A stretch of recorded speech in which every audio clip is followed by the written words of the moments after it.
Beyoncé pour Black Parade, Beyoncé, star, icône et milliardaire.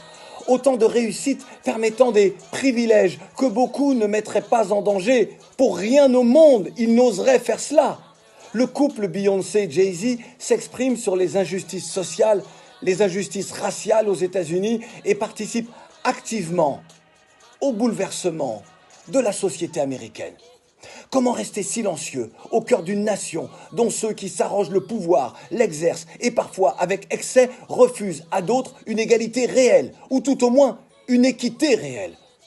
En affirmant un peu plus son appartenance à une des composantes ethniques des États-Unis, pour ceux qui l'auraient oublié, en n'adoptant plus ce code de l'artiste lisse et sans conviction, comme seules les stars américaines savent le faire, Beyoncé s'est inscrite dans cette dynamique, dans cette Amérique afro-américaine qui ne courbe plus les chines, il faut le dire ainsi.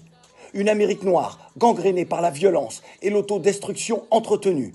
Une Amérique afro-américaine, consciente d'une politique néo-ségrégationniste qui, dans certains États, perdure.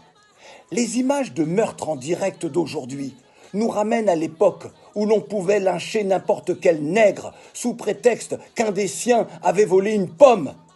Imaginez le calvaire, le quotidien, durant et après l'esclavage de ces afro-descendants d'Africains déportés.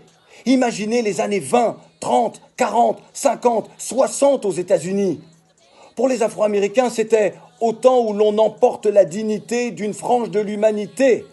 Et ce n'est pas du cinéma, avec cette volonté d'adoucir un crime contre l'humanité, mais une révolte légitime à laquelle prennent part d'autres Américains et de toute couleur de peau. C'est dit. La génération consciente. C'est ça. Ouais.